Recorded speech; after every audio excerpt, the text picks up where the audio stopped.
It is now my honor to introduce the law school's next 13th dean, Leslie Kendrick of the class of '06. And we are going to clap before I tell them about you.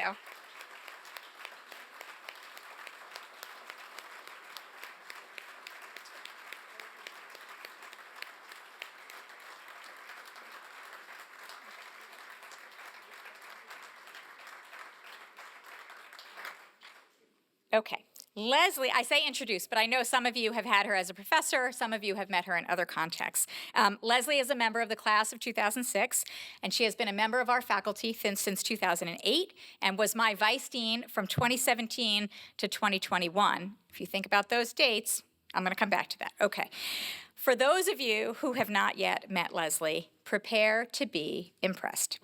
Not just by her stellar credentials, which I will discuss first, but also by her character, her experience, and her devotion to this place. Leslie Kendrick is the White Burkett Miller Professor of Law and Public Affairs and the Elizabeth D. and Richard A. Merrill Professor of Law here at the University of Virginia School of Law. Leslie is that rare scholar with deep expertise and a national reputation in two different fields, tort law and freedom of speech. She has written dozens of articles and book chapters in these areas, and she is the co-author of the 5th edition of Tort Law, Responsibilities and Redress, one of the country's leading tort law casebooks. Leslie also directs the law school's Center for the First Amendment, as I was saying, and she has followed in the tradition of law school faculty, offering up her expertise in service to the university as a special advisor to the provost on free expression and free inquiry, and she also chaired the university committee that drafted the university's statement on free expression and free inquiry in 2021. Leslie has also given generously of her talents as a member of the larger legal community and the public. She is a member of the American Law Institute, serving as an advisor to the defamation and privacy portion of the ALI's third restatement of torts. She is also a member of the Virginia State Bar and the Fourth Circuit Judicial Conference, and has served on the executive committee of the Charlottesville-Albemarle Bar Association. Leslie has been involved in pro bono litigation before the U.S. District Court for the Western District of Virginia and the Fourth Circuit, and also argued a major tort law case before the Supreme Court of Virginia. Leslie is a Phi Beta Kappa graduate of UNC Chapel Hill, where she was a Moorhead Scholar. She earned her master's degree and doctorate in English literature at Oxford, where she was a Rhodes Scholar. After we recruited her to the law school as a Hardy Cross Dillard Scholar. Just so you know, these are all the biggest scholarships one can get. Okay, I think you know that, but I just want to point it out. Leslie dove into the life of the law school. Among other things, she served as an essays development editor for the Virginia Law Review and as one of my very first research assistants. I know that is not like a top-line thing on her resume for her, but I was a new faculty member, and Leslie was a graduating third-year student, and boy, was I lucky to have her as my research assistant. For her incredible contributions as a law student, Leslie won the Margaret G. Hyde Award at graduation, which is the highest honor bestowed by the faculty, by a vote of the faculty, on a graduating student. Again, tippy top. Then she served as a law clerk to Fourth Circuit Judge and UVA Law School alum J. Harvey Wilkinson of the class of '72, and then Supreme Court Justice David Souter. I'm just going to do this from now on. Okay. Our faculty was thrilled when we were able to recruit Leslie and her husband Micah Schwartzman of the class of '05 back to Charlottesville to teach, where they have been treasured colleagues, professors, mentors, and friends since 2008. Leslie is a true triple threat on this faculty.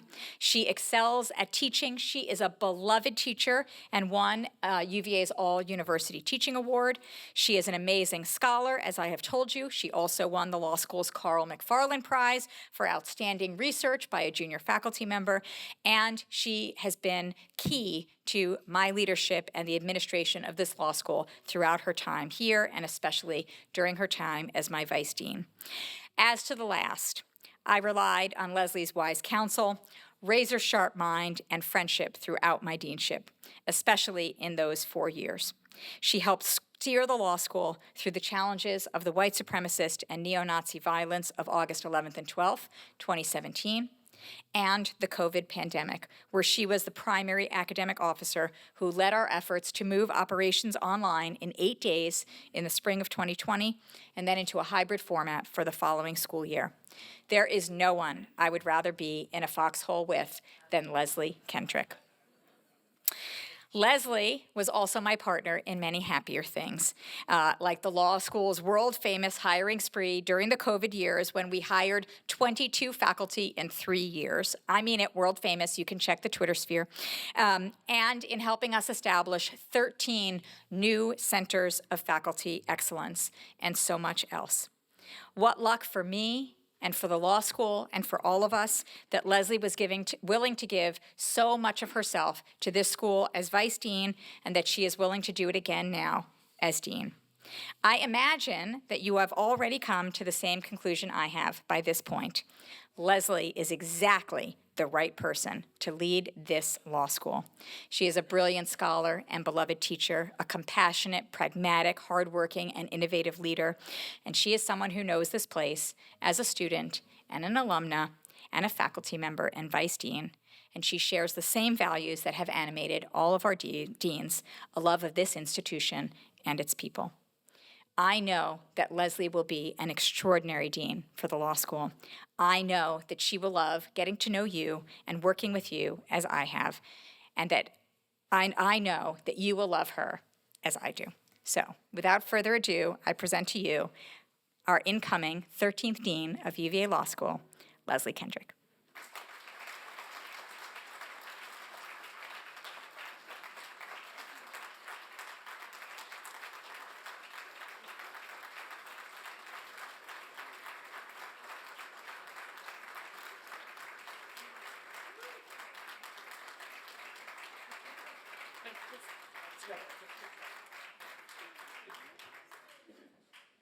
Wow.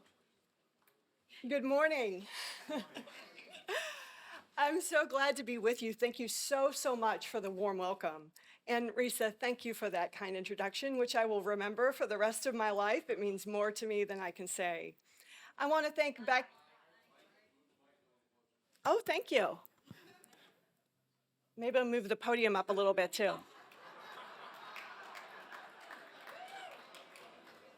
These were one of our COVID purchases. I helped give input to this, and now we're using it. I'm excited about it. All right, is that better? Okay, wonderful, wonderful. So I want to thank Becca Nelson and everyone else at the foundation who made this whole weekend possible. It is an amazing weekend every year, and we're so grateful. And thank you, Eric and Lou, for inviting me to be part of today's program.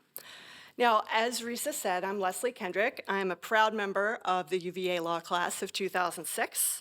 I've had the good fortune to be a member of the faculty for the past 16 years, and I can't tell you how glad and how honored I am that I will be becoming the dean of the law school on July 1st of this summer. I look forward to spending time with all of you in the coming years, but for now, I'm going to stick to my assignment. I'm here to pay tribute to the incomparable Risa Goluboff.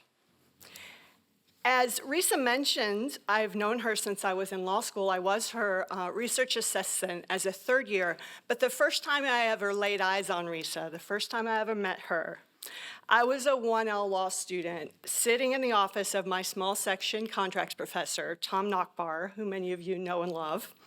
And Risa stopped by Tom's office to say hello with her and Rich's new baby, their oldest child, Ellie, who's now a sophomore in college.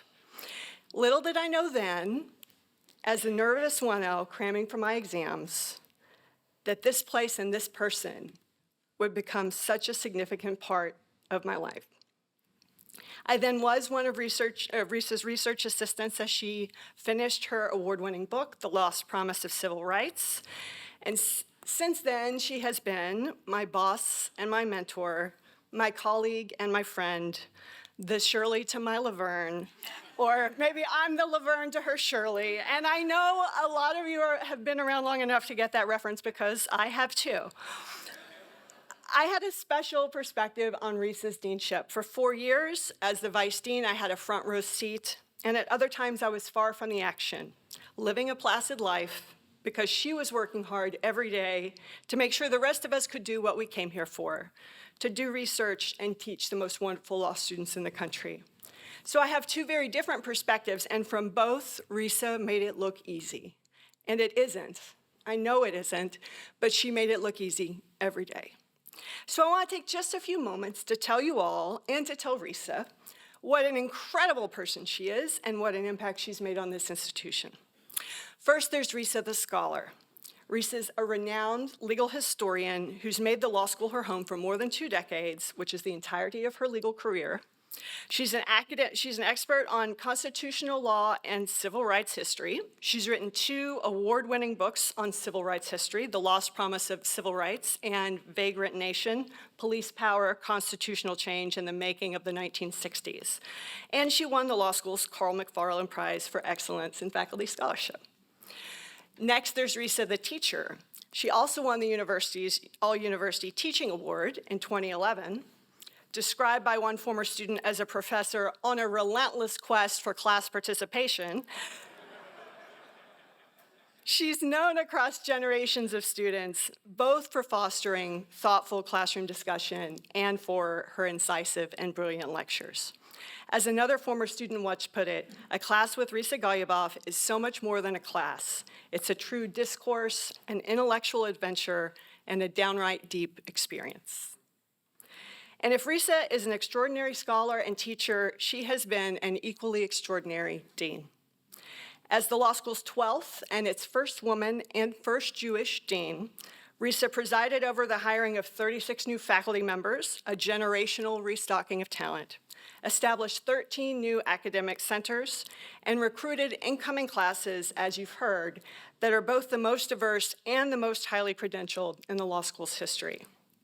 Meanwhile, employment outcomes for our private practice, public service, and clerkship offices have been superb.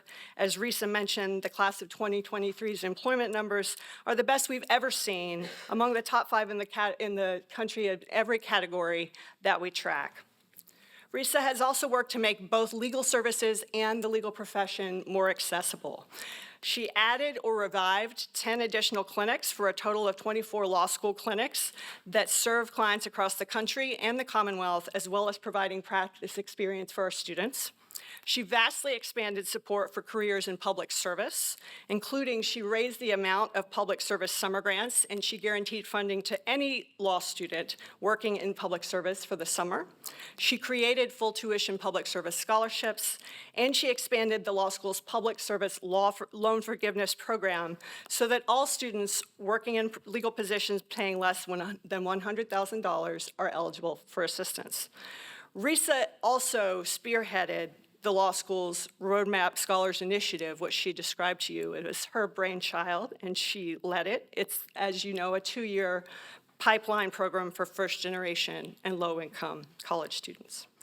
Risa did all of this through your generous support and that of our fellow alumni. She oversaw a capital campaign that, thanks to your generous support, achieved its $400 million goal 15 months ahead of schedule.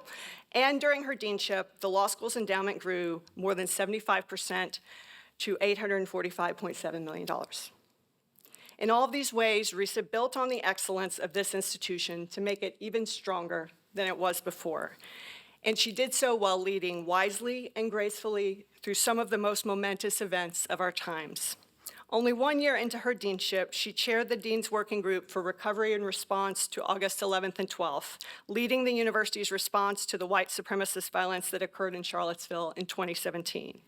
Over 8 years, she has led the law school through the George Floyd protests and a national reckoning with race and racism, through multiple national elections and international conflicts, and through a global pandemic. She's been a true steward with a steady hand. Somehow, she found additional time to serve on boards and committees for the Karsh Institute, the Miller Center, the American Association of Law Schools, Equal Justice Works, and the John Simon Guggenheim Foundation. I get tired just reading the list, Risa. I don't know how you do all of it. And she holds a presidential appointment to the United States Permanent Committee for the Oliver Wendell Holmes Device, an entity that documents and disseminates the history of the Supreme Court of the United States. That Risa Goluboff is brilliant, energetic, and accomplished perhaps goes without saying if you look at her CV. But more difficult to capture is the humanity, generosity of spirit, and optimism that she brings to her work, to her colleagues, and to her students every day. She cares deeply about this institution and everyone who's a part of it. She's a generous mentor to students, scholars, and fellow leaders. She listens hard before she speaks. She's the first to dig into a thorny problem, and she's the last to take credit for the solution. She enables others to do their best work and inspires us with her best. I brought my phone up here because Risa's been on speed dial on my phone since the day I became vice dean, and we have worked together in the law school. We have pictures of us working on Risa's deck outside at 6-foot distance during the COVID pandemic. We've worked over the phone. We've worked while she's on the road, visiting some of you out across the country. We've worked day and night together, and whether it's by phone or in person, at all hours of the day or night, through some leisurely conversations and some less so, no matter what, Risa is the same positive, upbeat person you all know and love. And getting off the phone, often she would say, "You're the best." And you actually just said it just now as we got a hug from each other. You're the best. And I just want to say, Risa, you're the best. You're the best. We have been so lucky to have you pilot the law school for the last 8 years. You and Rich are both anchors of our community. We will miss you next year while you're away on sabbatical, and we look forward to welcoming you back to the faculty in fall 2025. Risa learned earlier in the week, but I'll repeat it for you in this moment. In a fitting tribute, the law school alumni, that's all of you, have donated more than $5 million to establish a distinguished chair in Risa's honor, the Risa Goluboff Distinguished Professorship.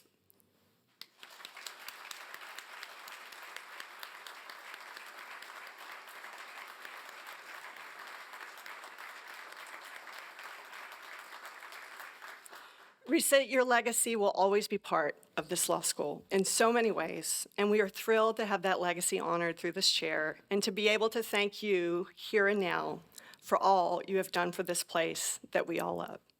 Thank you.